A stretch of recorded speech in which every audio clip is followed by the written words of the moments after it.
C'est le premier président de la cour militaire de Kinshasa. Mon colonel, la Bossodias est rangée pour vous rendre des honneurs et vous présente les prévenus qui comparaissent à l'audience de ces jours. Commandant Bossodias, adjudant-chef, commandant Chaplot. Alors, mon colonel.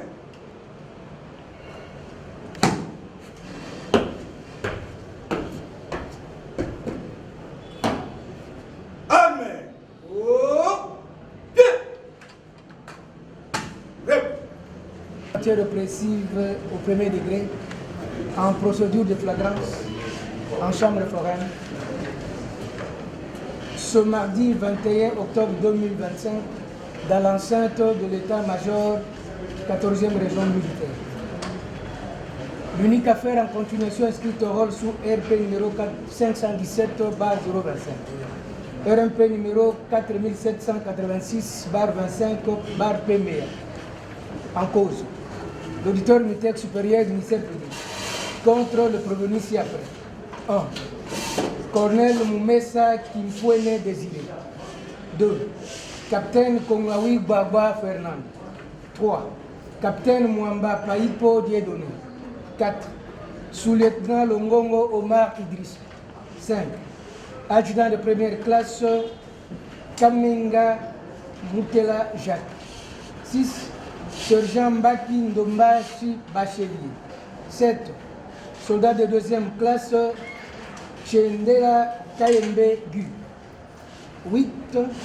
Soldat de deuxième classe, Modaya Kengo Tishiki.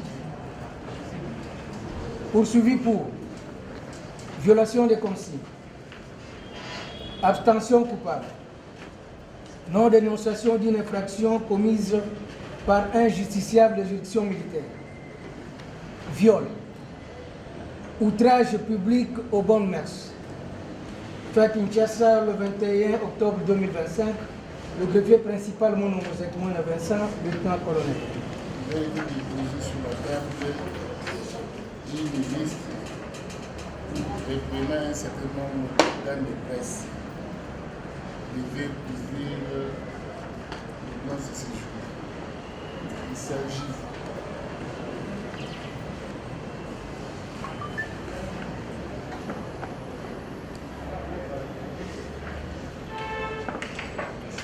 Mao Boumene, le compte de la police. Les gars, Mais voici mon colonel. vous avez déjà commencé à finir sans opposition. Olivier, Lambouna, Lamboua, Afuka. Yannick Wenge,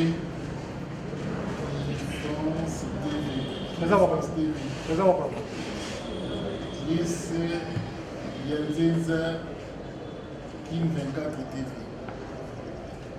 Il est là? Chris Yanzenza. Le Yannick est là. Olivier pour Africa Pool. Là. Mao Mouene, presse police. Mais voici mon colonel. La proposition, conformément aux dispositions de l'article 231 du Code judiciaire militaire, qui dispose que sauf autorisation expresse du président et sur réquisition du ministère public, l'emploi des appareils photographiques, des diffusions ou des captures des sons ou des images est strictement interdit et que le contrevenant serait exposé à la confiscation de son bien au profit de l'État congolais et même à peine.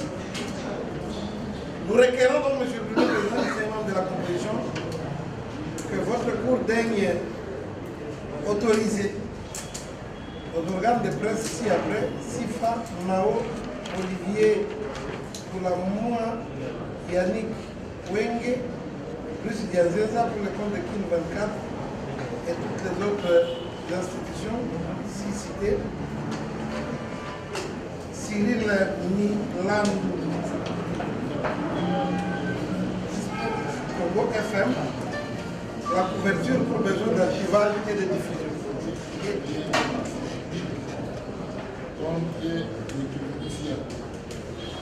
Colonel Moumessa Kikwene Kabal, capitaine Kaou Baba, Kabal, Suletuna Lombongo Ma Kabal, Sylvain Baki, soldat deuxième classe, les bienvenus comparaissent en personne. Qui exposé, il y a résumé les faits exposés par le commissaire public d'un salon. Il faut gagner temps et de la tête pour la campagne. Le commissaire public a le bas qui m'a campagne. Est-ce qu'il va gagner pour la campagne? Le commissaire public a le bas qui, ou vraiment, au début, il y a eu des blocs pour porter.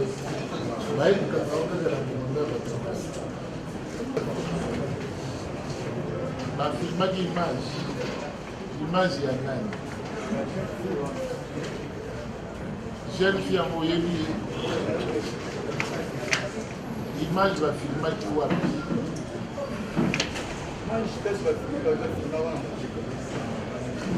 yo ozalaki na kati ya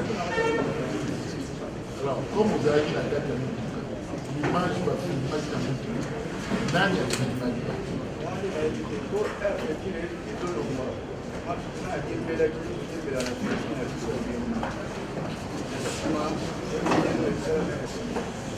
véhicule oyo batiaki ezalaki mituka ya bataillon perne oyo ezalaki mituka ya tax force ezalaki véhicule ya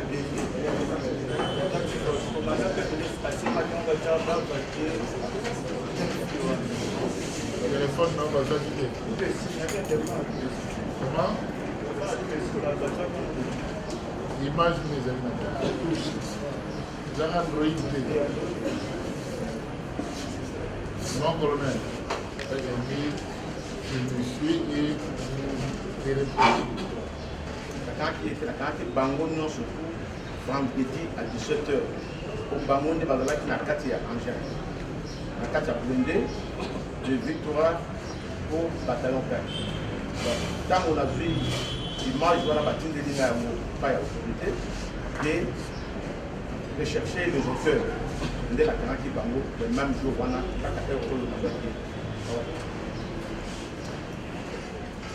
ye asalaki concrètement nakangaki bango nyonso oyo bazalaki na kati ya blindé mpona basambisa bango po toyeba auteur ezalaki nani komona wana modai ya kengo tishi awuti koloba awa ye azalaki na kati ya molenge ye azalaki ya kobiembela na libanda amonani ndenge bafilmaki ese napesi mpono te batia mwasi wana na kati ya blindé bango nyonso oyo équipier ya blindé nde nakangaki bango nyonso bango nde bakoyebisa ngai banani bazalaki na nsima po basalaki eloko oui monsieur position na ye ezalaki na libanda namoni position ya motu te natelemi toto population ezoya mpona babotola mwana mwasi wana bamiso bakota na kati ya banke alors mpona koevite yango natelemi kopekisa bato baorde napesi bakota mwasi na motu na baotage nyonso le temps tozolongwa nga na fongoli kaka na koti nakangi bango nyonso pour bango de éclairer là que non mutu tel na zalaki na ciment na mutu tel. On a vu mon commandant Na ciment voilà qui 3 personnes lieutenant mataki na ngambu da fongoli na porte na côté to longwe bala parce que place on qui multiplie mabanga na bato bandoko ya pona ba côté na kati lieutenant mo wazaki na ciment te lieutenant zalaki na libende ya porte parce que yenda fongoli tango bende zo longwa a fongoli la porte na côté lieutenant jembo lieutenant sous-lieutenant chef de ngai mutu nautaki na bablende kobanda base oza chauffeur nazali commandant nazali chef peloton yo outi na blende banda base logistique ki na victoire nautaki na blende ezalaki na vers 10 heures kobanda wapi wapi nautaki na blende kobanda base logistique ti avant okoma na rond-point victoire na ndingisa ya nani ezalaki na ningisa ya commandant task force ya seconde général Dede Tchada ozalaki konge na kati nazalaki na de blende na jipe moko blende oyo okotaki ozalaki na de blende ozalaki na kati ya bakamion mibale te okamoyo kamion nini okotaki ozalaki na kati po ozalaki na banani ngai moko nazalaki na jipe ya task force numero 004 blende ya liboso ezalaki na sergent Mbaki Lombasi Bachelier ezalaki blende 019 blende ya mibale ezalaki blende 050 ezalaki na sergent Akundwa Mbanza Trésor blende oyo batiaki mwana mwasi wana ezali ya liboso to ya mibale ezalaki blende ya liboso 019 019 wana moto ya nga moko nazalaki na jipe ya task force wala brevet marke oyo toye na yango awa ya auditorat ezalaki numero 004 yango nde ezalaki nsima na bango nyonso bambaki bazalaki combien na chaque blende na blende oyo ya sergent Mbaki ezalaki na 4 personnes ntango toutaki base 4 personnes qui disent Mbaki 5 ou bien 3 personnes na ye Mbaki nde 4e personne ye moko komanda vete blende ya mibale ezalaki na 4 personnes de même nani abandaki kokonza blende ya mibale blende ya mibale ezalaki kokonzama na sergent Akundwa Mbanze Trésor Akundwa Mbanze Trésor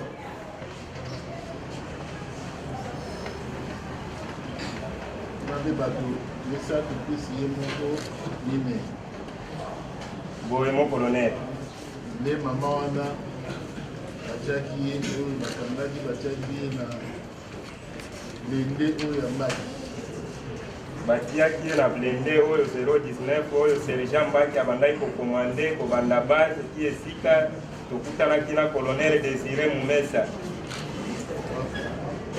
tokala mpiki yo bandaki kokonza blende numéro 019 avenue Victoire entre Éthiopie na Prince Kassavu na katikati kasi toki kokutana na colonel Désiré Mumesa nde ntango tokutani na ye elongo na bapem bazali koescorte madame wana la suspecte oya na ye ti na bende bazoya nde na maboko azotambola bazomema ye donc na mwa brutalité pour ndenge ezalaka na poro we bongo bazali koya na ye vers blende oyo nga nazalaki ntango bakomi liboso nga na kiti naleki na rider na nsima bapem baye na ye ntina nsima ya motuka batomboli bakotisi ye na kati batie na rider letange komanda véhicule fo namona nini to nani azokota ntango bamatisi ye elongo na bapeme bamati na kiti nazonga na poste na ngai ya commandement liboso ya motuka na moma wana directement motuka ekomi kosala manevre ezonga vers nzela toyaki babeti portière batelemi na fongoli portière na kati na tala namoni colonel Désiré na kati ndenge nakangaki portière ya blende natikali sur place na victoire nakendaki na bango lisusu ntango bazokoya kokokisa suspect alataki bilamba ya couleur nini ntango bazwa na suspect azalaki na kola ya noir na elamba likolo ya noir na kola wana ezalaki deja na niveau ya genou na se na ye eloko eza te kola na niveau ya genou elamba ya likolo ya kokatana bomwasi nde nyonso libanda ndenge yango wana mokola ablende bapem mibale babakisa nde bazalaki wana nzange bazalaki nano ebele bazalaki ebele nde bakotisi ye na bapeme wana bafandi na kati na nsima na rivière wana na suka ya motuka wana longwe na kota vike naza komanda véhicule nazalaka na droite ya chauffeur ifo nazonga wana ntango na ye nafongoli portière namoni colonel na kati mon colonel nakangi portière natikali na se nakosani mpa chef plateau na ngai bino colonel abi azwi blende mpo aévacue ye noki na place oyo nde kotikala ngai natikalaki na victoire yango wana cendelaka ye ye azalaki tireur 12.7 likolo fusilier modaya na flanc droit ya motuka azali mibale modaya Président, mon colonel.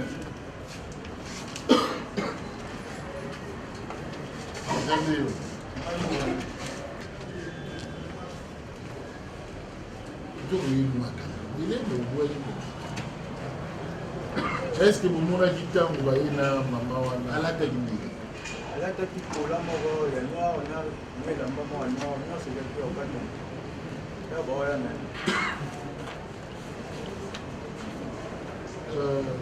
sergent obi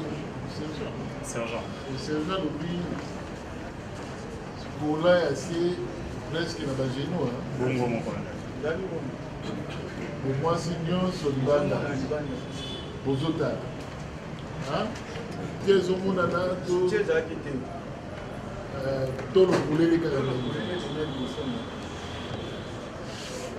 baye na ye batie ye na motuka batie na bindi ataki ya blende siko bokomi kombe na carrosse nyonso bamataki bapengo bazalaki bapembe combien namboni bamataki balekaki namboni bapembe bakotaki bamataki na nsima komata bango bamati na nsima ndenge na longi wana bakembeli na mpati na kokembela na bende wana kopaela bapembe odembeli place ya mofandi ezali te mina pesa ofande na nsima wana ezalaki simki balekaki ebele mokoni otikali te nakendaki ya kodembela oyembelaka mpona arme na mata soki akoka kokosa akozala malamu te parce que bazalaki na nsima bayebani nombre oyo bamataki essentiel était d'évacuer la vie bato bazoya mpona kowela ye alors tokoti na kati ya motuka bato bazalaki na nsima bayebani bango nyonso akosa te atanga bakombo ya bato bazalaki na nsima bango nde bazalaki na nsima oyo nakangi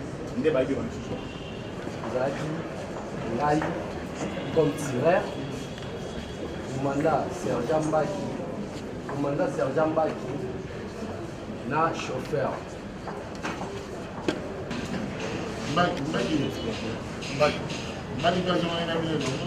sergent mbaki azongai na biso elongoki na komandima moto avandaki wana ezalaki colonel Désiré komanda ye nde tozongaki na ye ngambo nga azalaki tireur chauffeur komanda botikeli place liboso na kabine yokei carrosse mpe nga naza tireur nga alongwaka te nga azaka na place na ngai nga boujaka te carrosserie yango na kabine ekeseni eza na boye moko eza nde balokisere ezalaka peut-être na biso kabine à part carrosserie à part colonel confirme que lorsque ofandaki na cabine okutaki chauffeur na élément chauffeur kaka ngai na tireur azwa debout azocontrôle arme na ye dans la 4. Engin, ils allaient blindés. Donc, observation, ils ont avant. Tout autour, ils ont blindé. Observation, en gros, ils ont la 4. Comment ils Ok. Bon, bah, père, moi, qui n'a pas mon bio, qui c'est qui n'a pas. Monsieur le Président, votre honneur, la PEM a yé balungwe, Bazalaki combien? bazalaki, na yebi non ba PEM wana te, parce que Bazalaki bébé. ebele me bamati na mutuka wana te, mutamati na mutuka moko, PEM moko. Même les adjudants chef, adjudants de classe quand même, ndi mutamati na. Nanga, monsieur na circonstance nini, et puis ngonga nini boye pour embarquer na la menu. Quand on compte la victoire, ça c'est vrai pour eux. Ça c'est autre fait avec les autres. C'est comme dans le temps où ça va dire pour évacuer l'avantage. Donc c'est l'avantage, il faut vraiment l'avantage. C'est l'avantage, il faut vraiment l'avantage. Et moi, je vais te dire que tu peux l'avantage. Biso totikalaki libanda minute moko tomoni bazoya na motu moko bazoya na vitesse na maboko bamemi ye kore obe bazoya na ye bazoya na ye donc bao basimbi na makolo bao basimbi maboko bazoya na ye ntango bakomi na ye wana Maintenant, après c'est pour les Bamatsaïna. Bilambate. Bouti Oya Zalaki Tango Zalaki. C'est Katani. Soutien Zate. Soutien Naende. Bakangie Namako. Koto Bache Kraka. Soutien Naende va se servir. Tangaye. Bongo, Moranaye. Ola ya kupanza donc tina na niveau ya kupanza na nyonso sous-vêtement na kati kutu na yeba kimeso ezala ko tango pe na kati ya blende okotaki bape mokongo na kati ya blende si je ne m'abuse pas nga nafandaki date du corps monga commandant amataki na kati te atelemaki libanda akembe ntango akembeli na nsima na ngai ozalaki na adjudant chef changan azalaki na nsima na ngai donc ovandi ye avandi nga mpe na fandi jangani wana elema pene elema biso bapene ozalaki deux seulement okutaki bakolo kamila bakolo mutuka na nsima tozalaki lokola 2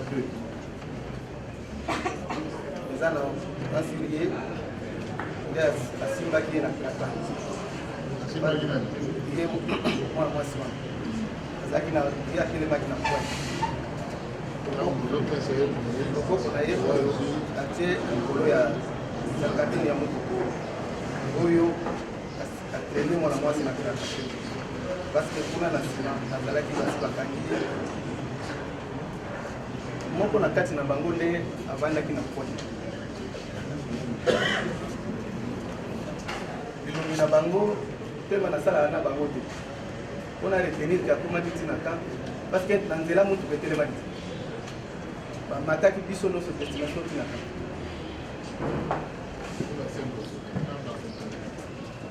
nayebi te basoto mosusu asalaki video wana natikalaki kokune yango te ntango nga nazwi video ezalaki ya ngai moko na telefone ntango natalisi otalaka nini yo moko otalaka nini oza otala na yo video c'est ça ntango natalisi bakonzi na ngai mibale otalisi bakonzi mibale ya kosenga ngai kopesa nani yango wana capitaine Komari na capitaine Mari nde naye kopesa bango bawina nani Bon,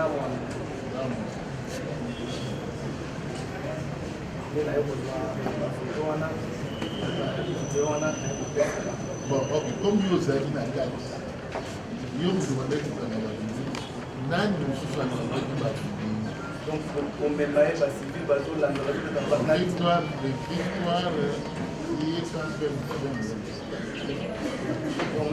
ozalaki mpe bileki bozalaki balima ya pe mibale na bakolo camion mibale moko et 3 personnes à part yo ozobaa est-ce que eza mpe na mosusu na kati na bava filmaki domoni bato babandaki koya na mwasi wana mpori apparemment presque nini oya na ye likolo to bavolage non ekesisaki bamimi na maboko bamisi na maboko bazoya na eloko ya ngulu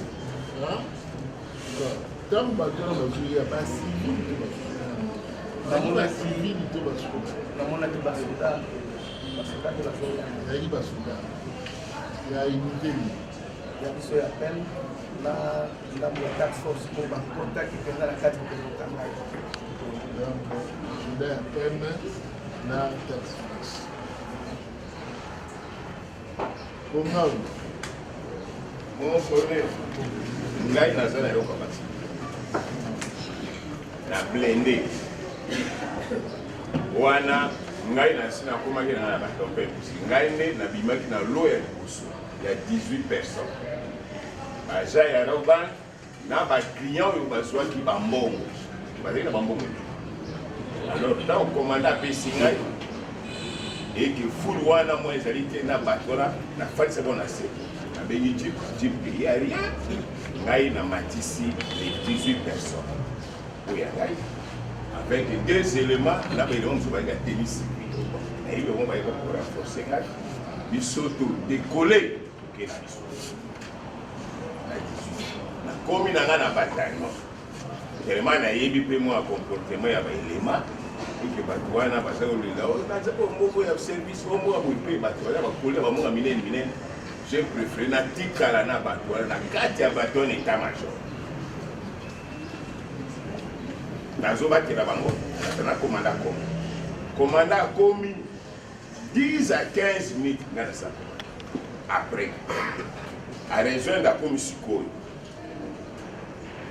komanda akomi et de là nakomona sikoyo nde lo ya monene okomanda yaki entre autres mwasi wana po mwasi wana namoni physiquement na bataillon kuna na rao bakite na victoire à moitié mi memi po amemaki na komanda ye sikoyo oui moto moko amemaki yakona zwaki mpenza ta ekokanga elongi ne malamu po abimaki ne soki na blende me ntango akitisi komanda apusani komanda apesi ordre alatisa wana nde bazokobongisa ye nga mpe nazonaka bato nanga pese peye ebele nazosurveille bato nayaki na bango bakoyanga te puisque wana deja lopango okomi da plus de soki ya ba 200 personnes ekotaka deja komanda apesi ordre balatisa ye abongisa bilamba abongisi bilamba esili komanda azwi ye aremetre ye na maboko ya lieutenant colonel Guillaume wana ngai nazomona abizwa ye kende ne na bureau colonel Guillaume azali chef S5 na biso abikende ofanda ne na bureau na kumbani na esili tozongi lisusu terrain donc avant kozonga na totangi no bato bayaki nombre ekomi sikoyo 57 natuni komanda ngai adresse conduite tenir na bato alobi baidentifier bango et puis moi audition sommaire nabengi na chef pour na opesi moko wana nabi botikala na bato oyo boidentifier bango nazongi lisusu na komanda sur le terrain na audition nde tozongi sikona komi na terrain kuna osali mosala buti 18h30 sili non Voilà. Na bakeki officiel Keni, bakei na irebu.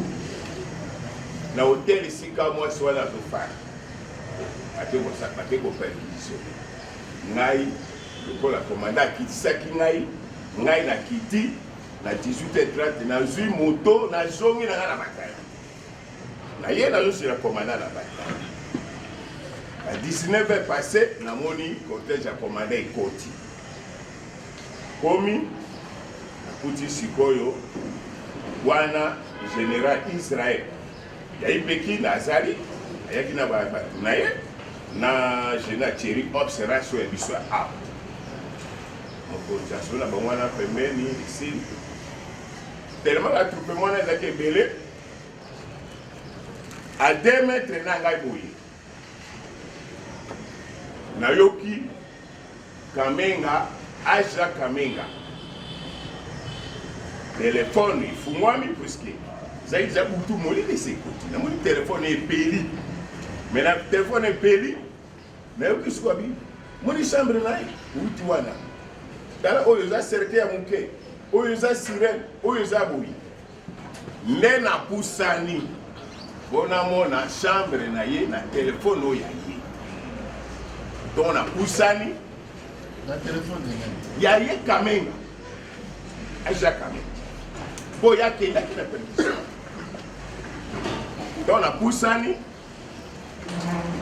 akangi téléphone atendela ngo mais tango ya moni ngabila ngabite mokotika na kotindela yo image moi na yeba ke image yo ya pa na ngaza image ya chambre na ye puisque déjà zo commenter quoi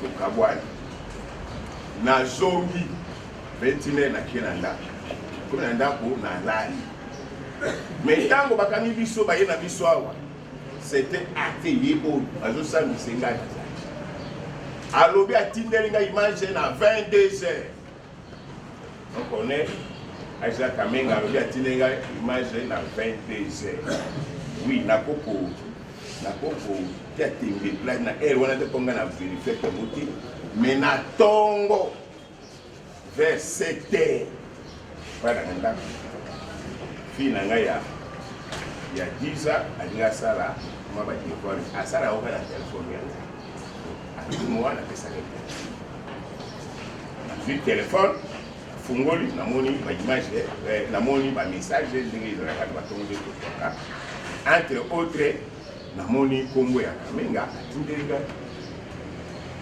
photo mon colonel na tagi oba mususu na komi na Aja Kamenga na image wana ebandi na bito so batu bazalia opisi za muka mu mondati image wana ebandi na chambre ya mwasi wana mais téléphone anga za silencieux na yokaki mettons na mochi na bado tala na moni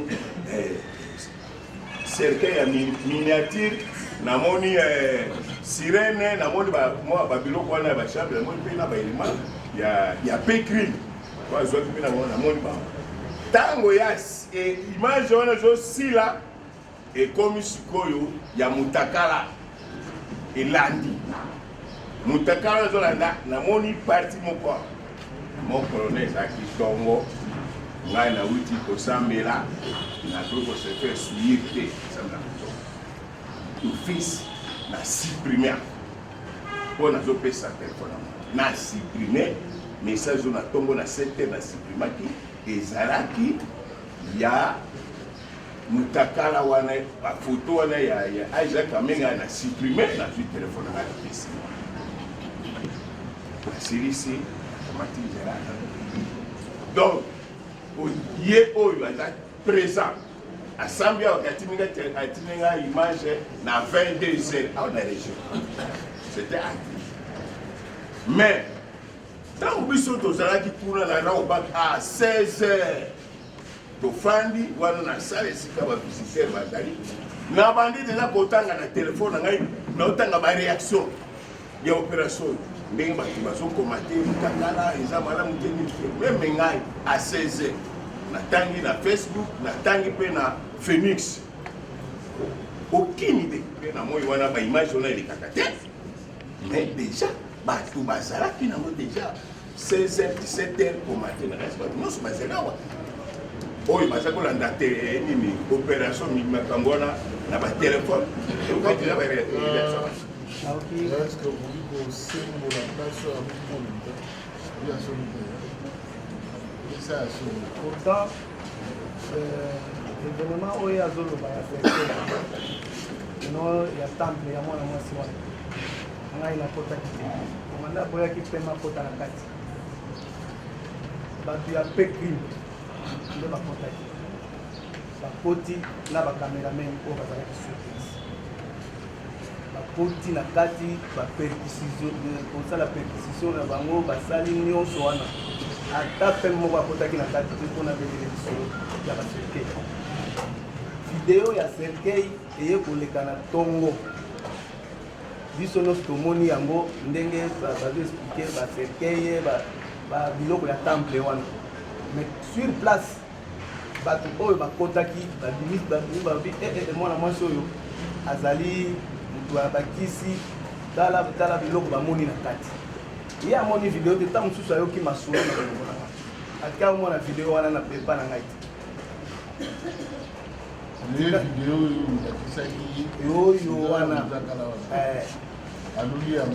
azwi yango nayebi te so akende kosala nango nini ye ya komonana na baonge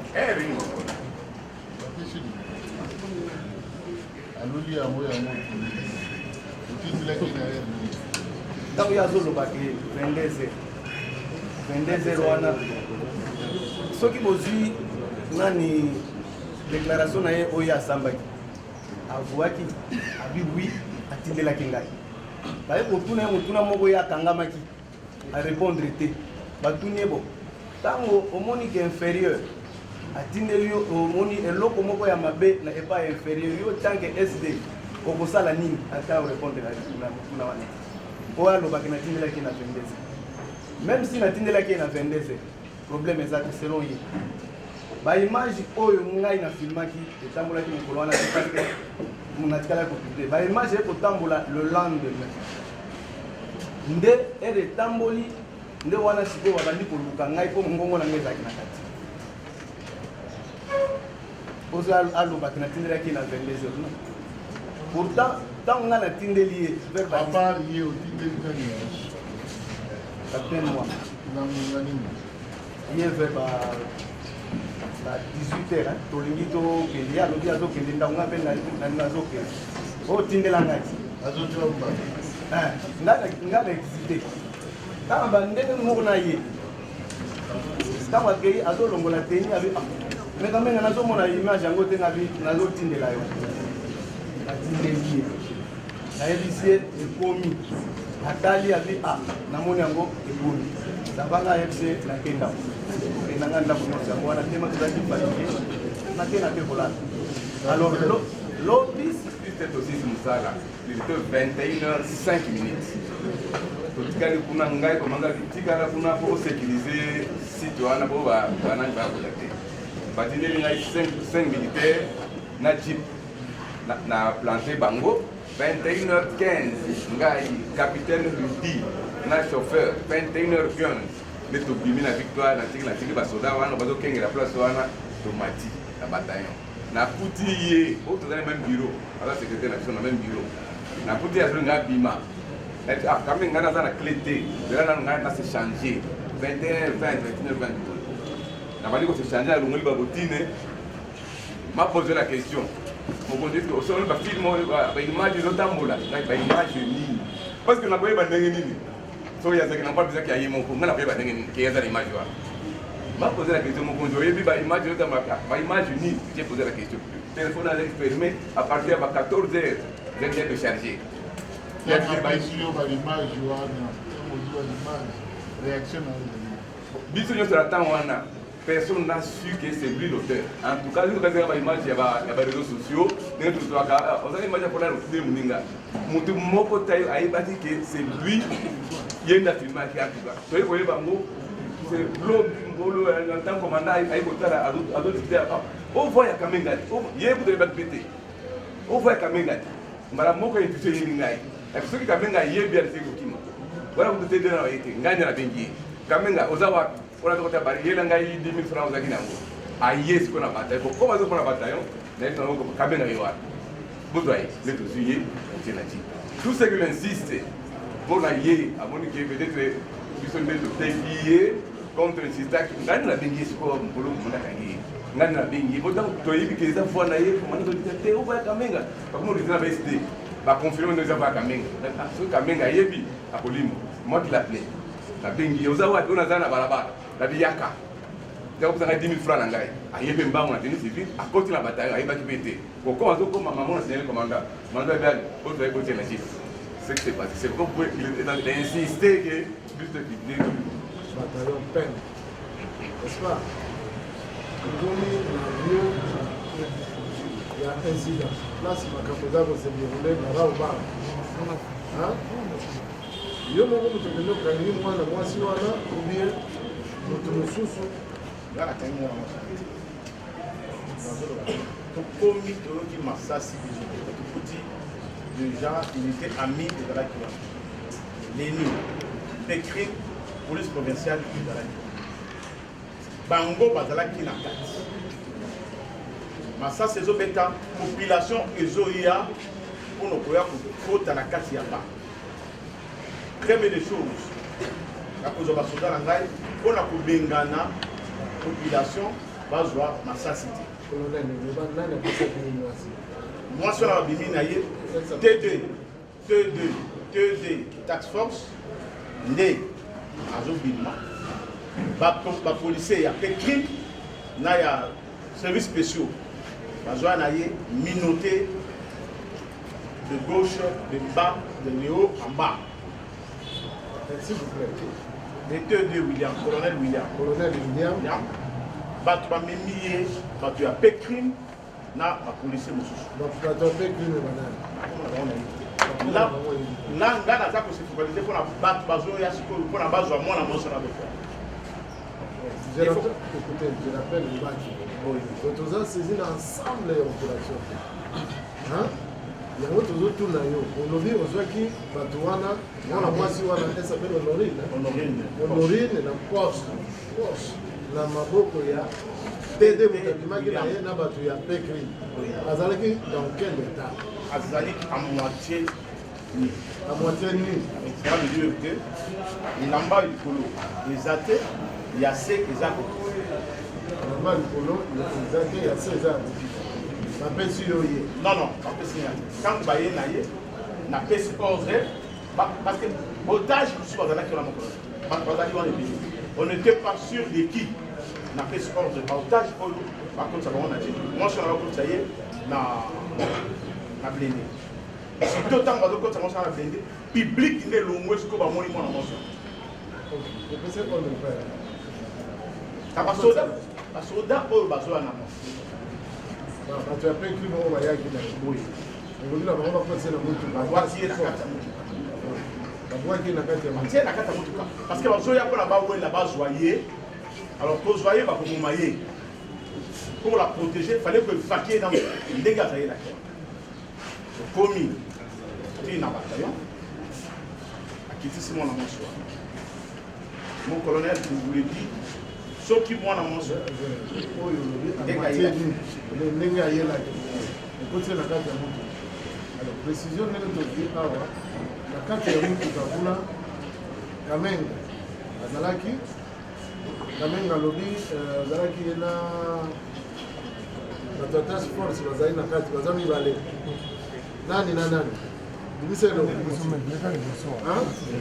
ovandi liboso ozwi place ya monsieur ya sergent ezoleka na nsima kamere ezoya bato bazoya kaka mpo na nga ezali batie na motuka mpona koprotege ye c'est pourquoi natiaki na kati ya engin c'était pour sa protection c'est ce que nous voulons comprendre donc ozalaki sur la contrôle na nsima non na nsima na ça a duré combien de temps depuis otiaki ye na ndenge molongo c'était roulaki mpe en pleine vitesse c'était de victoire juste batonka non le temps ya kokotisa ye na kolongwa depuis combien de minutes non kokotisa ye omelaki te kokotisa ye directement akotisi ye engin esali manœuvre ntango ozobaluka bafongo tinapela koti bala moko toki okonfirme yango ozalaki na nsima kuna biso ozalaki na nsima yo olobi yo nde moto ofilmaki baimage banza bato oyo ozalaki na bango na kati ozalaki na bato ya task force mibale oyo bazalaki na kati banani place mwana mwasi azalaki ye bango mibale nayebi te babilongi na bango nalobaki te nazoyeba yango te mais emplacement na bango okomanda na bango ayebi nani azalaki likolo nani azalaki na kwe oyo moko oyo atikalaki nde tozalaki nde na se quand même le sergent nani atikalaki na kati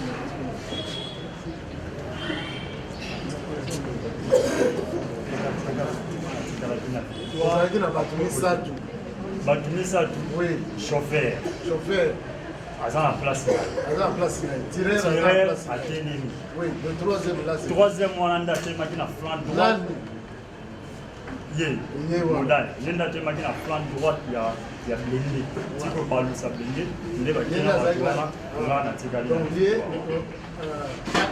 ozalaki na ye monaki yo ntango ozofilme ye azosala nini ye nde asimbaki mwasi wana ye nde asimbaki na kraka ye asimbi ye na kraka ye nde asimbaki na kraka mais oyo kuna mosusu ye nde ye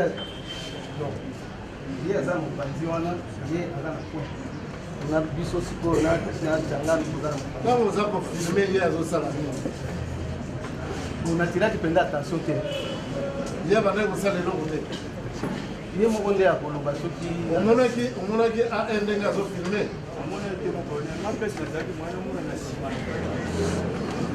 à part le simple reportage, je vous montre que la victime se débattait, voulait quand même protéger ce qu'il lui restait à protéger. Les parties intimes, notamment le visage aussi. Et il y avait des commentaires. L'accès d'Onginayo, il faut voir la macolo. Et il y a même un commentaire difficile à répéter ici. Je vous dis non. Talanini est criminel. C'était une exposition. Une exposition que tout le monde pouvait observer. Et il y avait des mains qui est en train de manipuler ces corps-là comme si ils fantasmaient déjà devant ces corps-là, monsieur le Premier Président, du membre de la composition. Et lui, l'adjudant Kamenga, il prenait des images, mais il a été facilité. Il y a eu des doigts, il y a eu des mains qui ont palpé le corps, qui l'ont effleuré, qui sont descendus partout. C'est visible sur... on n'est pas encore arrivé à ce stade-là, mais on sait voir ça. Et ce sont ces images-là qui ont attiré les officiers sur Balter. Ce n'est pas l'aspect, la maison de la dame qui les intéressait, ou les cercueils, ou les pratiques fétichistes. Non. C'était ces corps-là qui les incitaient à voir. Elle lui dit, mais quand les autres se sont rendus compte qu'il y avait un vrai bord, c'est alors que ils ont même insisté en disant, c'est pour dire qu'ils voulaient absolument avoir ces images-là pour exciter leurs fantasmes, alors que la personne était déjà prise de début. Mais maintenant, lorsque le Mondaï vous dit que non, lui n'était au courant de rien, il ne voyait rien, enfin, il faut qu'on pose d'abord la première question. Est-ce que Mondaï, c'est il y a un tireur. Tireur de tirage. Tourelle au côté de la cabine. Partir la cabine. Partir la cabine. La première portière, la côte. Oui. À partir de la cour, c'est tout le monde. Tout le monde a fait la carte. À partir de la cour, quoi tu m'as dit quand même. Pardon, mon colonel. Moi, si tu as besoin de tu vas au côté de mon équipe. Négatif, mon colonel. Yo, si tu vas moi, si tu vas l'ouvrir, tu vas devant l'arme. Monsieur mon colonel, par contre, moi, si pendant que ça c'est banné kobeta il fallait ka nganza la concentrer na arme na ngai wana na éviter mon colonel wana éviter oui mon colonel OK siko tokende na likambo etali évacuation na place lorsque vous commis sur place bolongo base logistique oui mon colonel ozaka na poste na oui mon colonel oyebi ke bolongo ina na biso ezalaki comme commandant ezalaki sergent Mbaki ngana ezalaki comme tireur et puis chauffeur ezalaki na nsima na biso tozalaki na fusilier moko oyo tozalaki na ye ezalaki soda montagne soda montagne oui mon colonel tant équipe bazalaki na bino wana chauffeur Mbaki yo na montagne tant bokomi na lao bank babakiseli bino mopaya atie mwana mwasi c'est ça atie mwana mwasi na kati ya mosuku wana mona ete mon colonel bakisi adjudant Kamenga omonaki mpe adjudant Kamenga omona mpe adjudant Kamenga te donc olongeka ozalaka na tourelle na yo nga azalaka na tourelle ezalaka liboso ata na balusi yango namona mpe kaka liboso likambo eza te tokomona moto parce que nous sommes dans la procédure qui instruit les faits à charge de ceux qui l'ont violenté. Mais il y a une procédure aussi à charge de ce qu'elle a fait comme personne ayant commis l'infraction. Faisons la part des choses dans un état de droit, tout est soumis au droit. À ce stade-là, Monsieur le Premier Président, c'est l'adjudant Kamenga qui est pratiquement le cerveau. Maintenant, le sergent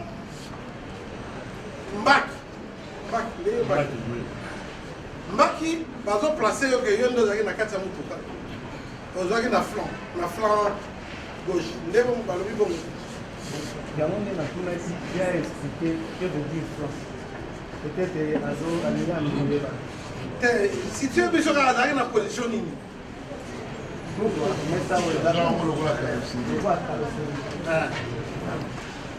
le petit na point idée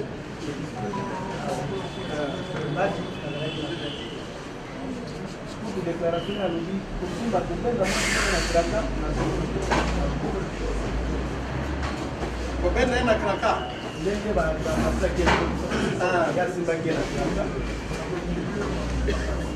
nde ye aza kosimba ye na kraka ye naza kosimba na kraka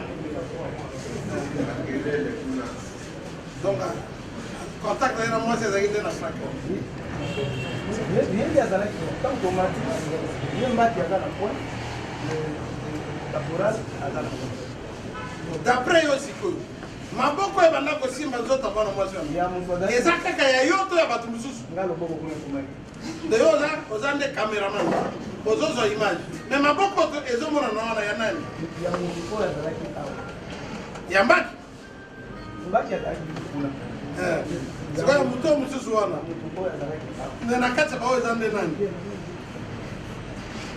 ndenge bazolakisa ye nde azalaki na flanc droit bondai ye wana na maboko eza ya mondai siko voi oyo koloba nde bor ya criminel wana voi nani ya nani wana nde voi na yo na bavoi nyonso obima wana nde ya yo kaka na kati wana voi mosusu ezalaka ya yo dekere biso nde bato yango bazalaki wana telizo comprendre donc ntango ozofilme bato ebele bazo admire spectacle tozoka bavoi te bavoi mosu wana yo olobi ke voi ya yo yo olobaka tala nini ya criminel wana yo olobaki mais siko bavoi mosusu lakisi elongi ezokombelo quand elle se débattait voi wana ezalaki ya nani osalaki ndenge alati bilamba azwaki yango wana bilamba na ye wana kaka tozali na bakopesa ye te non ezali collant bamatisi ye collant babongisi ye tricot akiti a part minote tozalaki na fongola kofongola kaka yo fungolaki na sinyama mon colonel na soki botali image po bolobi bokotala yango mwana mwasi aza na elamba na ye na nzoto natuni ye mpo nayeba arme nini ezobeta e bazali combien arépondre ke azalaki ye moko arme de crime oyo mokangaki nango ezali arme de ngai namoni mwana mwasi bapesi ye ntango bato bazopesa ordre batie na motuka main vide esalemaki place nini na kati ya salle na bureau ou bien en plein air na libanda na bureau tozoka wana lisolo ezobeta bataillon pem ezali entouré na bato auti victoire partout bazolanda na porte ya bureau bazopesa ye na maboko ya S1 nde nazotuna ye ozalaki combien bandoki nini oyo ozobeta ozofilme yo moko moto ozofilme ou bien moto mosusu non moto te moko wana ngai moko moto afilme mwana mwasi mpona tinda yango epai rapport d'enquête, le rapport de classe ou de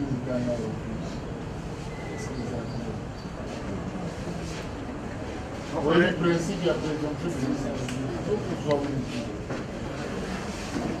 Nano qui dans les établis pour orienter la question pour continuer de commencé à déposer devant votre cour, il a été très clair en disant ceci. L'arrestation de cette femme s'est passée à l'intérieur de la rencontre. Il n'a pas foulé ses pieds à l'intérieur de la rencontre. Il est resté dehors de la rencontre. On l'a amené cette femme par l'été de telle force qui lui a remis cette femme menottée. Et ensuite, à moitié nue. Voilà. Et ensuite, il a donné ordre qu'on puisse mettre cette femme dans le blindé.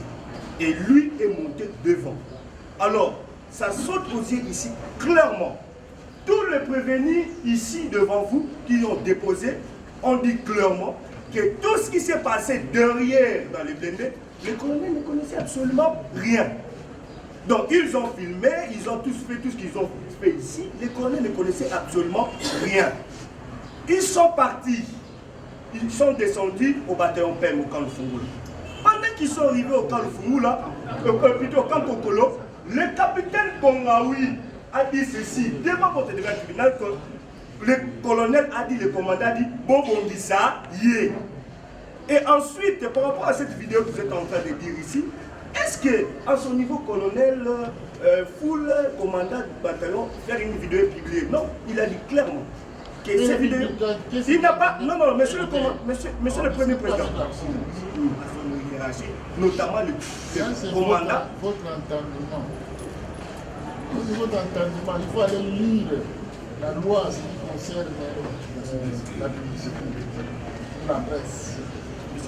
Les vidéos même qui fait le tour sur les réseaux sociaux, vous ne voyez nullement les vidéos du colonel en train d'interviewer cette femme. Même le ministère public n'en a pas. Il n'en a pas. Il n'a pas cette vidéo que le colonel est en train d'interviewer cette femme. Et puis le colonel ne peut pas intervenir cette femme nue ou soit à moitié nue. La cour.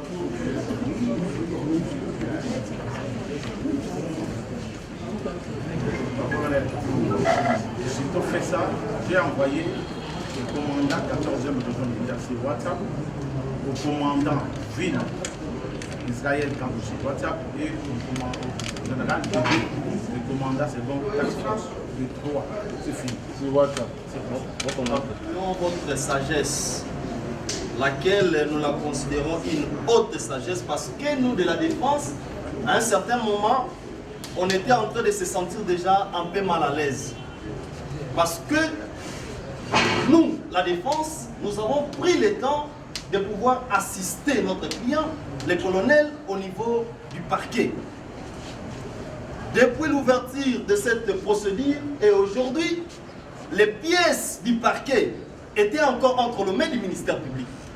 Et aujourd'hui, lorsque nous avons débuté, le ministère public s'est servi des déclarations faites au parquet en cette audience. Et en ayant la sagesse, votre cour a voulu, a fait demander au ministère public de remettre au greffe toutes les pièces ayant trait à cette procédure. Voilà, pour cela nous vous disons que nous saluons votre sagesse. Monsieur le Premier Président, distingué membre de la composition, vous avez fait une pédagogie scientifique et juridique en faisant poser des questions au préfet. Nous sommes en train de compléter notre client. C'est vous qui avez pris cette vidéo. Monsieur le Président, les pièces qui jouent dans les dossiers sont là. Le colonel devant le parquet a répondu à cette question et il a martelé ici. Il dit, c'est bien moi. J'avais pris ça pour deux raisons. La réponse est là. La première raison est de faire rapport à mon chef. Parce que j'avais reçu préalablement l'appel de mon chef à aller descendre au niveau de Victoire pour savoir qu'est-ce qui se passe là-bas et poser les actes. Des assaillants qui sont restés au niveau de la banque. Monsieur le Président, c'est un commandant bâtard, c'est un colonel. Il ne devait pas seulement rester avec la dame et de ne pas savoir qui sont restés à l'enclos de la Raobank, Monsieur le Président. Voilà l'intérêt, étant commandant, étant opérationnel, il devait savoir pour leur permettre de bien opérer, Monsieur le Président. Voilà la quintessence de sa réponse, Monsieur le Président. Et il ne s'est pas arrêté là, Monsieur le Premier Président. Il est allé trop loin. Il a proposé au parquet. Vous me retenez ici. Est-ce que vous avez pris soin de pouvoir savoir l'auteur et les liens où on a publié? C'est ainsi que notre client au parquet, il a proposé. Est-ce que vous ne pouvez pas saisir les services compétents? Vous ne pouvez pas requérir, Monsieur le Président. D'ailleurs, c'est une demande, Monsieur le Premier Président, distingué membre de la Cour. La défense du colonel fait une demande au besoin de pouvoir requérir les services compétents. Pendant que cette vidéo était en train d'être montée, où on posait des questions à la dame, il y avait beaucoup de gens, à gauche comme à droite, qui prenaient les vidéos, Monsieur le Président. Parce que nous sommes en collectif, sous votre autorisation, monsieur. Je sais que cette cour est d'intérêt sage, d'induire même l'opinion, et votre cour risque même de s'orienter par une voie d'erreur. Comment je dis ça? Tout en respectant la cour. J'entends vidéo. On parle de quelle vidéo? Nous devons situer la procédure, puisque l'instruction déjà, vous ne nous avez pas aidé dans le sens où on instruit prévention par prévention. On sait que nous traitons ça, nous partons. On est en train d'instruire de manière générale. Ça, c'est un constat que je relève. La Cour peut regarder à tout moment, on est encore au début. Deuxièmement, de l'instruction, il semble, et vous écoutez aussi, que à partir de la banque, la dame était déjà à moitié mise. Alors, parlons-nous des vidéos à l'intérieur de la banque.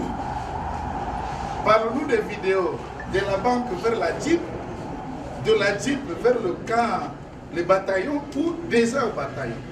Quand vous nous situez à ce moment-là, on sait éventuellement faire la différence de ce genre d'éléments pour qu'on comprenne mieux, puisqu'on risque de pas. Moi j'ai filmé, on risquerait de croire que le colonel Désiré a filmé cette femme nue. La Cour a entendu la voix de certains prévenus parler de vidéos. On a dit que c'est la vidéo. On a dit que c'est l'image. Assigner l'image. Oh, écoute, tu as une image. C'est comme ça que nous sommes. C'est déjà les premiers indices qui nous servent de piste d'exploitation. C'est comme ça que la Cour est en train d'exploiter ces images-là. On ne sait pas les images, il y en a combien de versions. On a entendu encore dans le log de l'instruction que le colonel aussi avait fait son vidéo. Ah, donc il y a les vidéos de l'âge de la communautaire, il y a encore une autre vidéo version colonel, sur base de laquelle il s'est servi à faire rapport à sa hiérarchie. Il y en a autant. Donc, tant de téléphones, peut-être, tant de vidéos. Donc, il viendra un moment où la Cour va requérir la haute militaire les instruments appropriés de la diffusion de ces audios. Qui dénigrent la personne et qui mettent à la place publique pratiquement qui outragent les mœurs à travers des attouchements. Et ça, c'est poursuivi aussi dans un autre cadre. Donc, il y a deux séries de vidéos si on doit parler dans ce sens. Ce qu'on a retenu, la violation des consignes pour avoir utilisé les appareils et des images sur les lieux des opérations, et que de l'autre côté, quand nous parlons des viols, des traitements inhumains et dégradants, nous visons plus l'exposition de la femme par ceux-là même qui étaient censés la protéger. Peu importe les crimes qu'elle aurait commis, mais dans un état de droit, il ne devait pas agir de la même manière. Mais le commandant Bataillon n'est pas poursuivi pour pouvoir diffuser des images obscènes. Ça, c'est un autre groupe. Pour lui, en tant que commandant, il n'aurait pas dû mettre dans la place publique des scènes lorsqu'on dit ça, parce que là, il y a un document qui l'interdit formellement. Comme ça, c'est par rapport aux images et par rapport aux autres aspects qui viennent d'être dits tout à l'heure. Je pense que le ministère public se réservera le droit. Quelqu'un a dit tout à l'heure que son client aurait été entendu au niveau du parquet, peut-être pas le parquet strictement, au niveau de la police judiciaire, certainement. Et au niveau du parquet, il y avait, à ma connaissance, aucun acte dans ce sens. Donc les préventions pour lesquelles la Cour va essayer de notamment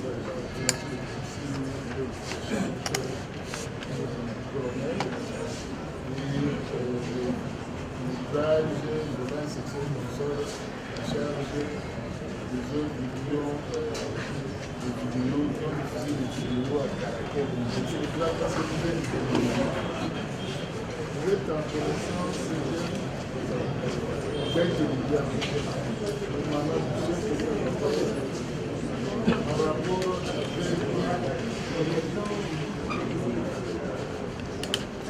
la diffusion des images pendant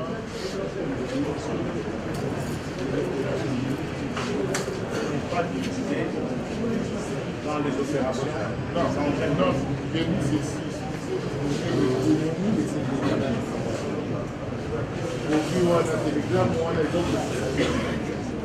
Quand Bitumba, installation militaire, Mandoki,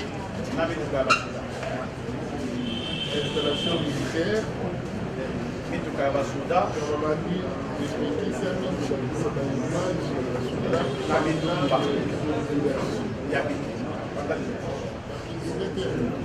pendant les opérations.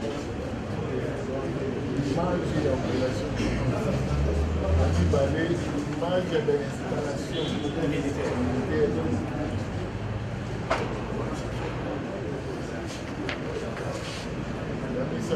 Mandoki, là, les opérations. C'est une période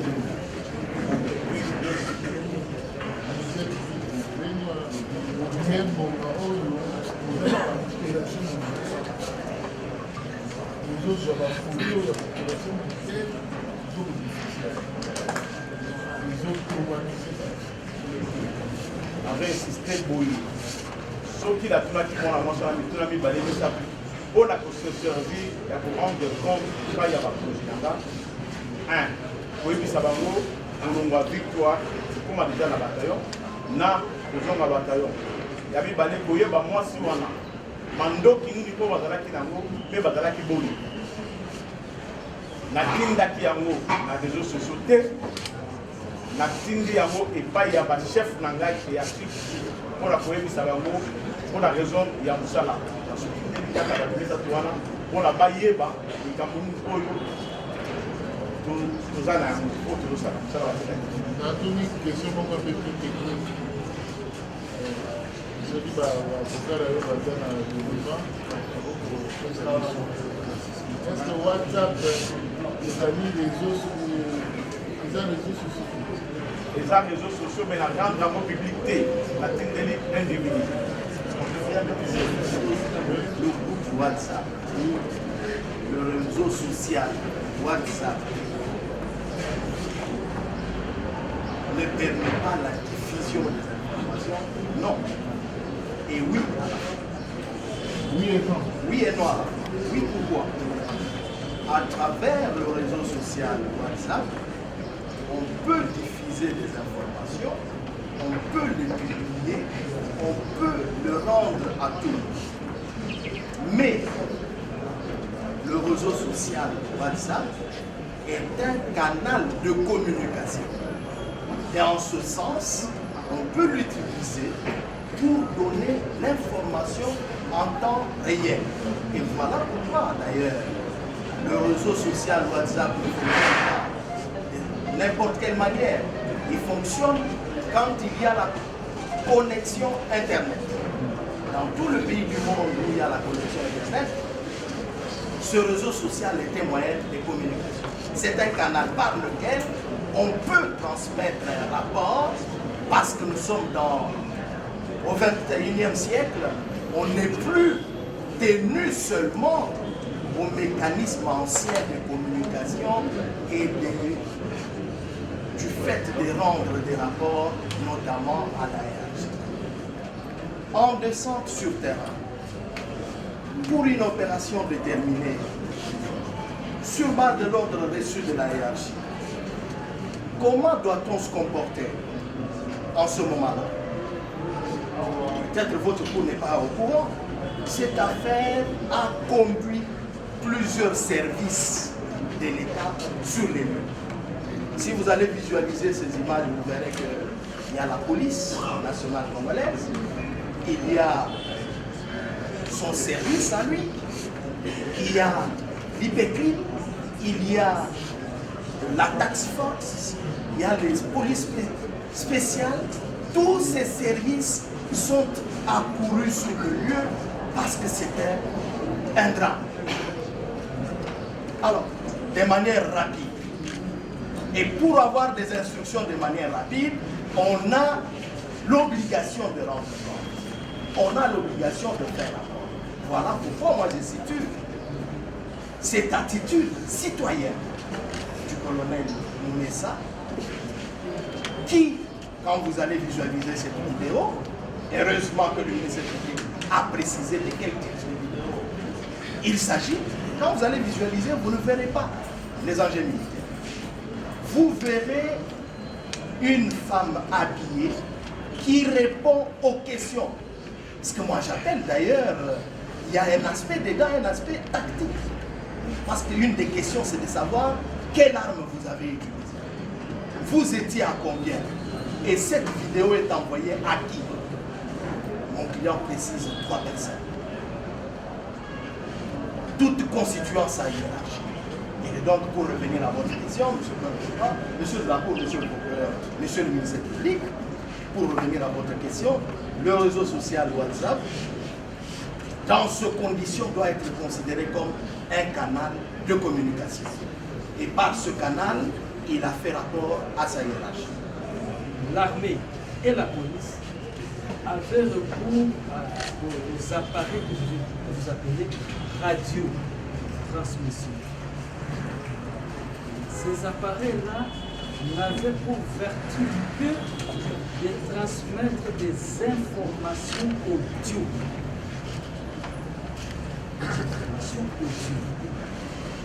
Ici, avec le WhatsApp, vous avez la possibilité à la fois de faire un document audiovisuel. C'est-à-dire, vous êtes en train de parler sans que l'on vous savoir, ou vous êtes en train de parler et en même temps on vous voit, ou tout simplement on vous voit sans que vous ne puissiez parler. Ici, dans les cas d'espèce, parce que le ministère de la Publicité suppose un public non déterminé, c'est-à-dire même moi, je peux me procurer cette vidéo-là. Mais dans les cas d'espèce, il s'agit ici d'une transmission d'informations qui se fait dans un circuit fermé et non en dehors du circuit, c'est-à-dire que là, même les civils peuvent se procurer cette vidéo-là. Non, ici, il ne s'agit pas de ce cas-là qui puisse faire appel à l'aspect publicité de cette vidéo-là. Voilà pour le cas précis. Être réglementaire, ça c'est tout un débat en droit, on attend lors de la plaidoirie. Mais ici, ce qu'il faut comprendre, entre le bureau de l'OPJ qui comparait le colonel OPJ inscrit à son bureau et la Raw Bank, la scène des opérations, c'est où? Là où il y avait les braquages.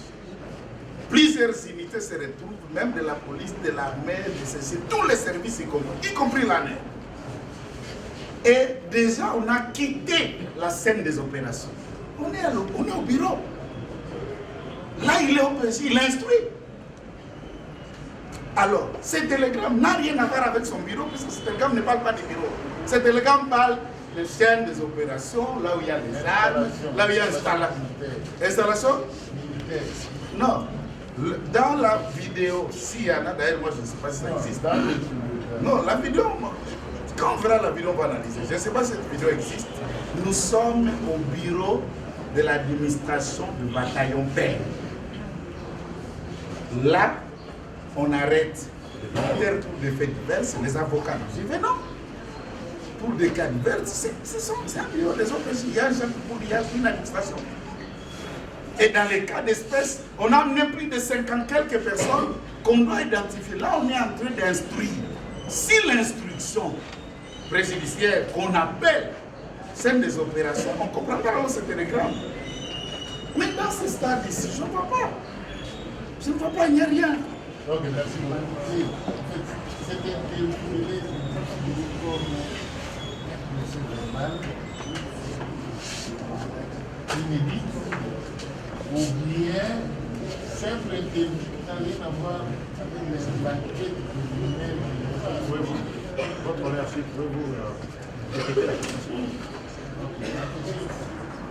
Préliminaire pour Saraki et alors il fallait que ça ait rapport au sommet de la route, je ne sais pas, il faut salir à pour bien les amis dans mon cas interview pour le Yomoko, il y a un monde qui va, les amis aussi, le Yomoko à me pousser, la mode c'est pour la mode, qu'est-ce qui se passe?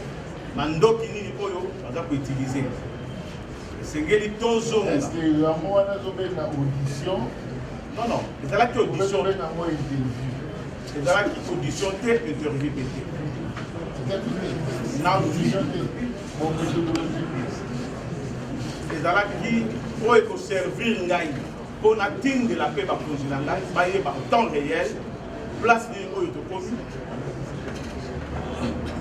Et nazoki bala moko se pousser ngai nde na téléphone na ngai na pesi na parquet nayebisi bango allez-y contacter le service compétent batala nani oyo appuyer yango quant à ngai nasalaki eloko moko te.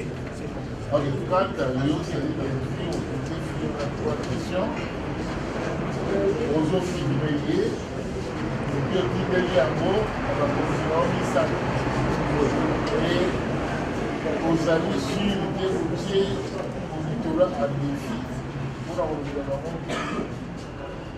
soki baza na image oyo ezokotambola eke yango euti epai na yo. Qui avait auditionné cette femme? Est-ce que votre il est clair, notre client. Il n'a fait que les rapports. Il n'a voulu faire que les rapports sur les hiérarchies. Un moyen de communication, s'il aurait peut-être mis ça sur son story, son statut que tout le monde allait voir. Mais les personnes qui allaient aussi voir, ce sont les personnes qui ont le numéro du colonel. Mais dans les cas sous examen, monsieur le Premier Président, on doit comprendre, il n'a pas rendu ses rapports publics. Il a envoyé ses rapports à son hiérarchie aux personnes bien déterminées.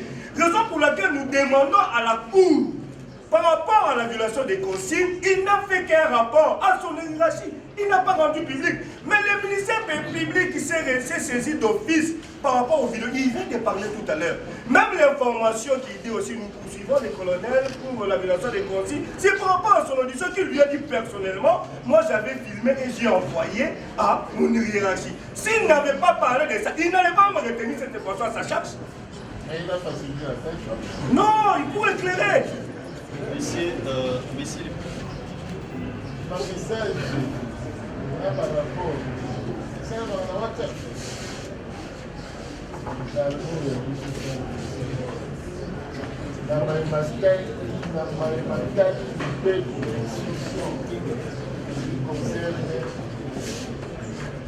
Colonel, l'urgence des alliés.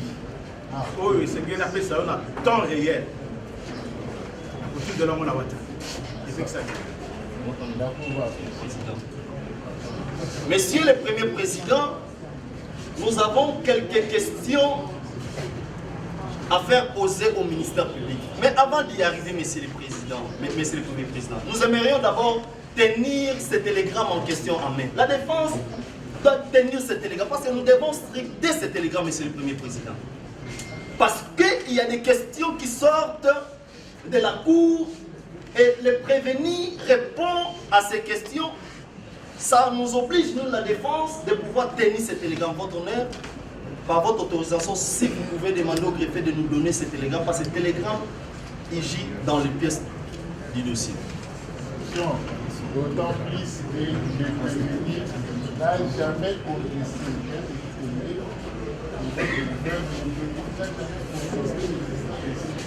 On va compléter d'abord le colonel. Par rapport à la question posée par la Cour concernant est-ce qu'il faut seulement envoyer les rapports par voie de WhatsApp, Monsieur le Président, il faut se poser la question de savoir on était où et quand et comment. Les colonels n'avaient pas le temps, votre honneur, de pouvoir faire un rapport écrit. Et en sa qualité de commandant, il ne pouvait pas écrire les rapports parce que c'est un commandant bataillon, il y a un service organisé par rapport à la mission qu'il avait reçue. Mais Monsieur le Président, parce que...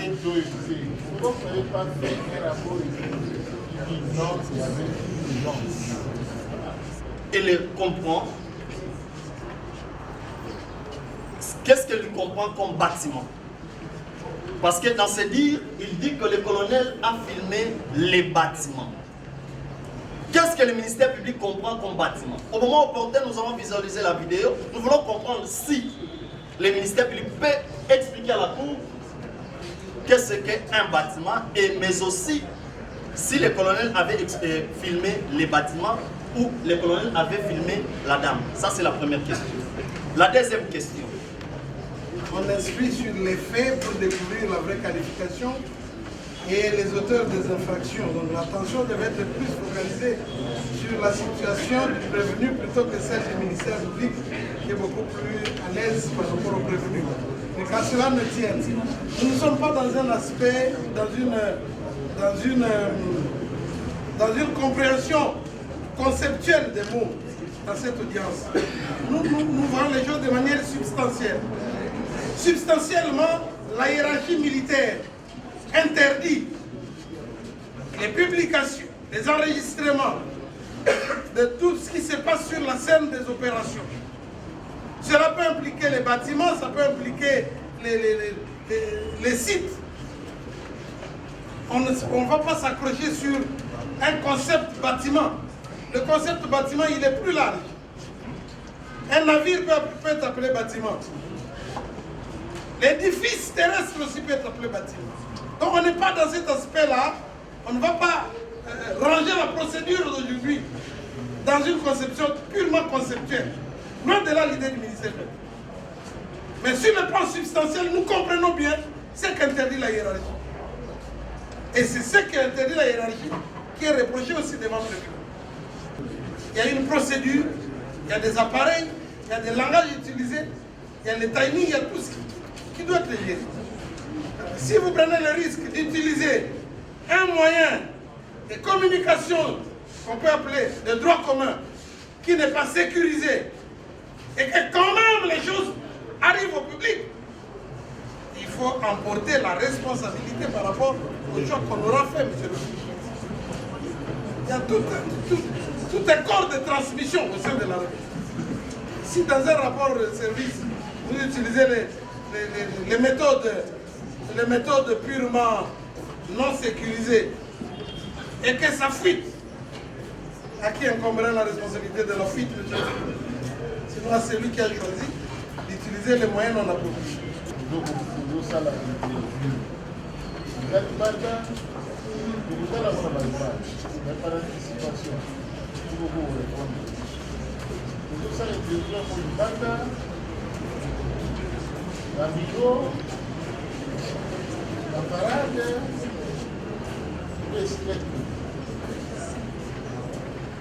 Votre honneur, monsieur le président.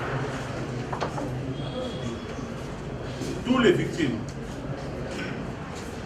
Bavandi, moi je suis à la télévision, la porte, il y a bureau pour la côte. Avant à côté, il faut s'assurer de la question de l'autonomie. Bazali, combien Mando qui va utiliser et Basoudani Azara Bango. Il y a bureau. Non, non, la porte, il y a bureau. La porte, il y a bureau. Batona va vendre du bruit. Si Maracata a le coup,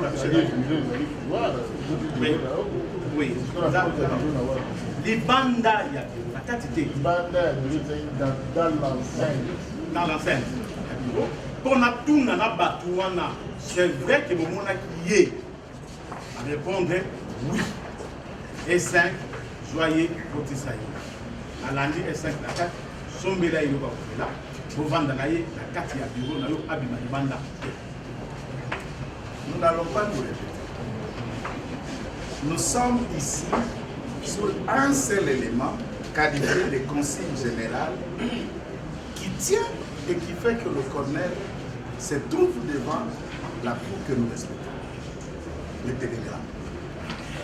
Et j'insiste, je réitère, dans l'esprit de ce télégramme, nous sommes des hommes de lettres, on parle bien dans un champ de bataille ou un terrain des opérations. J'insiste. Est-ce que le bureau de l'OPJ était la scène où ces opérations, le braquage et autres qui nous conduisent à ces procès se déroulaient? C'est dans cet esprit où nous sommes en train d'analyser cela. Et pourtant, l'initiateur de ce télégramme parlait bel et bien de la période où il y avait des pilotes de Sukhoi qui nous faisaient voir leurs scènes, comment ils tournaient, les gens qui sont au fond, les images venaient de tout bord. Lorsqu'on parle de bâtiments qui donneraient à l'ennemi, puisque l'esprit du télégramme, c'est pour empêcher l'ennemi qu'il ait accès aux informations, aux armes, au positionnement, le nombre de troupes, les plans, les stratégies, et limiter les dégâts de manière à surprendre l'ennemi.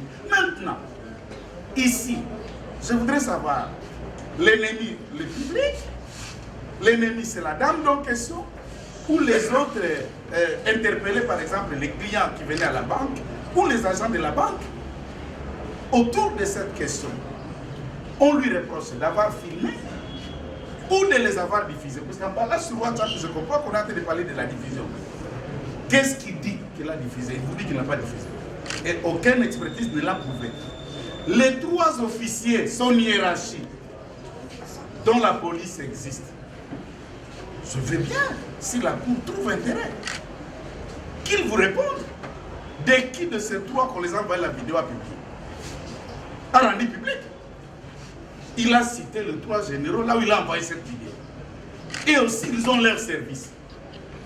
Qui a publié? Qui a rendu public? Il y a aussi la loi, notamment sur les cybercriminalités. Ce n'est pas lui la loi sur le numérique. Cherchons à savoir. Et le ministère public ne vous a pas démontré qu'il a publié. Lui a reconnu avoir pris un message visuel transmis à son hiérarchie, à moins qu'il y ait autre chose. si l'élément technique le prouve que ceci est sorti de son téléphone, vers le public, là, ça sera un autre débat. À ce jour, vous êtes en train de comprendre que la violation des consignes, jusqu'ici, puisque la manière dont je me trouve être à l'aise, que le ministère public soit un enseignant de droit, je suis très à l'aise à accès au public. Et ce n'est pas un dépôt d'armes, ce n'est pas un magasin, ce n'est pas une armurerie, ou là où il y a les balisticiers ou l'armurerie. Non, c'est un bâtiment d'OPJ qu'il est. Et dans l'esprit de ce télégramme, il ne s'agit pas de ce genre. C'est ça. Et tout de suite, pour comprendre même la Cour, on a envie de vous donner plus du travail de regarder ce qui a choqué l'opinion. C'est une vidéo obscène. Allez tout droit à la Cour, peut-être que c'est passé. Et considérer que non, mais monsieur, tu peux rentrer. Tu peux rentrer, on a compris tout, et on va poursuivre et puis on verra. C'est simple. Et vous ne perdez rien. Ici, c'est pour la première fois que le ministère public interroge le prévenu. Donc, je ne l'ai jamais entendu dans la phase préparatoire. Je sais qu'il y a des inspecteurs qui ont instruit son dossier. Et ces inspecteurs ont mis à la disposition du ministère public le téléphone du prévenu. La première constatation. Alors que nous savons, le ministère public, le droit qu'il enseigne, nous savons tous qu'il s'agisse des inspecteurs, des OPJ, on les appelle communément bras, oreilles du ministère public. Mais parce qu'il n'y a pas cette information, nous allons la donner à votre avis. C'est M. Moumessa qui remet son téléphone à l'auditorat militaire, au ministère public, ici présent. Représenté ou pas, mais je sais qu'en droit, le ministère public est un. Et de ce point de vue, c'est auprès de lui que l'on a remis le téléphone. Pourquoi je donne cette précision? On fait le procès public, il doit être précis. Il doit y avoir des éléments de précision.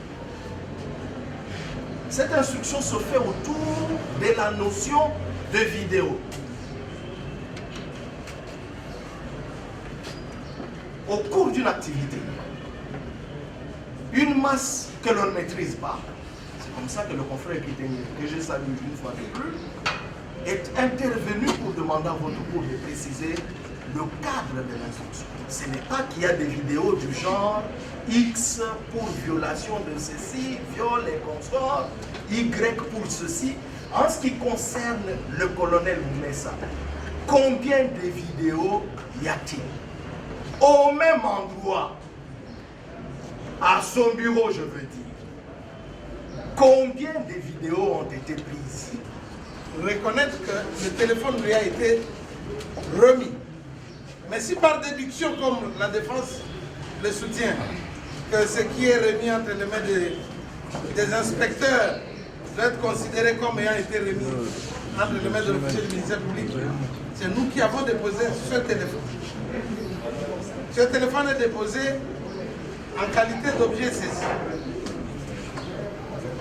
Maintenant, le problème qui se pose ici, c'est que l'officier du ministère public qui amène le prévenu en procédure de flagrance n'est pas un expert en matière de téléphonie. Pour venir devant votre auguste cour et dire j'ai scruté le téléphone, j'ai constaté, ce sera fait constater par des experts si le besoin se fait sentir. Les vidéos dans les réseaux où le prévenu s'exerçait à cette lutte oratoire, posant des questions à tel, à tel, à tel. Et cela, contrairement aux us, coutumes et au règlement formel de l'armée qui interdit ce genre de comportement. C'est prononcé par rapport à ce qui intéresse la défense. En matière numérique, ce qui compte le plus, ce n'est pas ce que l'on dit. C'est le fait que l'infraction ça produit par rapport au public. Donc, l'effet, il est prouvé, il est visible, il est perceptible. Maintenant, le ministère public, sur qui s'acharne tout le monde aujourd'hui, a très bien fait, Monsieur le Premier Président, de préciser que nous avons deux types de vidéos. Nous avons des vidéos qui sont considérées comme objets d'infraction par le fait qu'elles ont été faites au mépris des lois et surtout du télégramme. Je vais inviter au commandant Batou, le ministère public est honnête. Les vidéos qui montrent les nudités, les extravagances difficiles à exprimer ici ne sont pas le fait du commandant Batou. Ça, c'est le fait des autres prévenus qui sont tout au long de cette procédure. Mais que l'on vient de vous dire, voilà, le bâtiment, est-ce que le bureau de l'OPJ constitue une scène? Monsieur le Premier Président, nous avons une interprétation autre que celle que font les autres. Lorsque nous aurons lu le télégramme, vous vous rendez compte. L'autorité militaire voudrait que l'armée reste dans son grand silence, en tant que la grande muette, qui ne s'exprime que par ses canaux officiels. L'armée a des porte-paroles, l'armée a ses points de presse et ces moments où elle communique. Ce n'est pas tout le monde qui doit s'improviser, communiquer, mettre à la place publique des réalités qui concernent l'armée. C'est dans ce sens-là que différents textes, règlements sont pris pour empêcher telle ou telle autre divulgation. Tout simplement. Donc, loin du ministère public, l'idée d'imputer au commandant les vidéos obscènes, mais c'est plutôt des vidéos qui n'auraient pas dû être faites dans la forme qui a été celle que lui avait choisie. Nous avons fait parler le ministère public. À travers vous, nous rassurons le ministère public qui n'est pas agacé,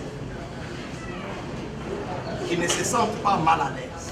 Parce que nous avons besoin de la vérité qui vient de lui pour sortir notre client de ce maître.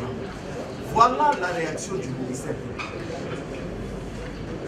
Il dit à votre auguste cour qu'il existe des vidéos. D'abord, il y a deux catégories de vidéos. Dans le D catégorie, le colonel Désiré est concerné par une catégorie de vidéos qui violerait le télégramme, mais dans cette catégorie de vidéos, il y a des vidéos. J'espère que votre auguste cour a perçu la quintessence de cette question. Il y a des vidéos. Monsieur le Premier Président, un petit exercice m'oblige. C'est celui de faire constater à votre auguste cour qu'en entrant dans cette salle d'audience, je n'ai pas demandé à personne de prendre mes images. Mais pendant que j'interviens devant votre auguste cour, derrière vous, je sais compter dans la salle, il y a plus de 5 caméras. Ces images qui sont prises de mon chef ou du chef de l'armée. Quand on parle des vidéos, de quelles vidéos il s'agit? Quelles sont les vidéos qui vont être opposées à mon message? Est-ce la vidéo qu'il a prise avec son téléphone ou les vidéos qui ont été ramassées par le ministère public? Et il ne sait pas dire à votre auguste cour dans quelles circonstances a-t-il pu accéder à ces vidéos. Ne serait-ce pas lui, l'auteur de diffusion de ces vidéos? Parce que nous ne les connaissons pas. Monsieur le Premier Président, parce que nous avons dit à votre auguste cour qu'il pour permettre à la cour de faire asseoir Les arguments, monsieur le président.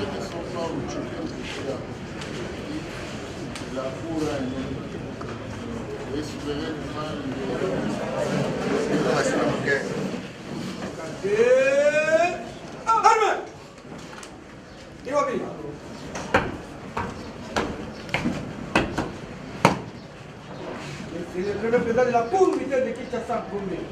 Mon colonel, audience de séjour est suspendue.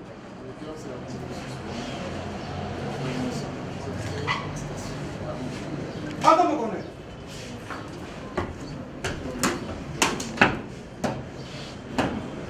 Armée. Oh, Dieu.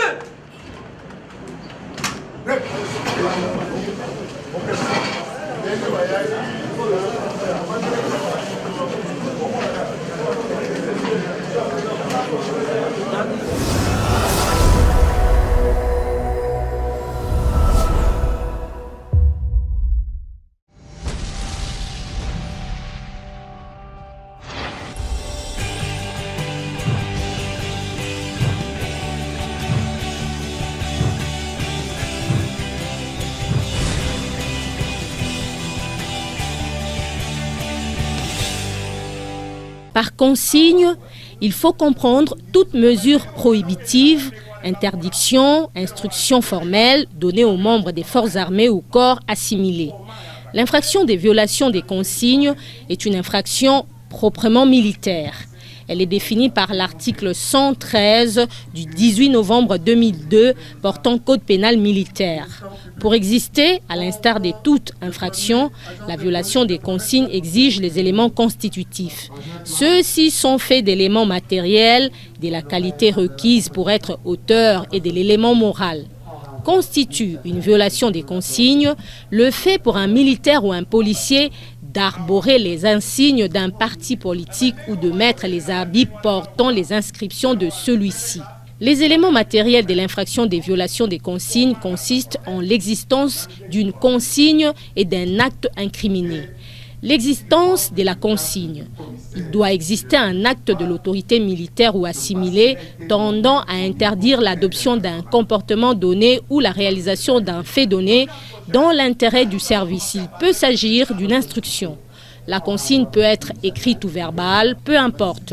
L'essentiel est que la consigne soit claire, explicite et justifiée par l'intérêt du service. L'acte incriminé, c'est soit le non-respect ou l'inexécution d'une consigne reçue, soit le fait de forcer une consigne donnée à un militaire ou à un assimilé. Rentre aussi dans les actes ici incriminés la culture, la détention, les trafics ou la commercialisation de la drogue, du chanvre à fumer, des stupéfiants ou d'autres substances narcotiques.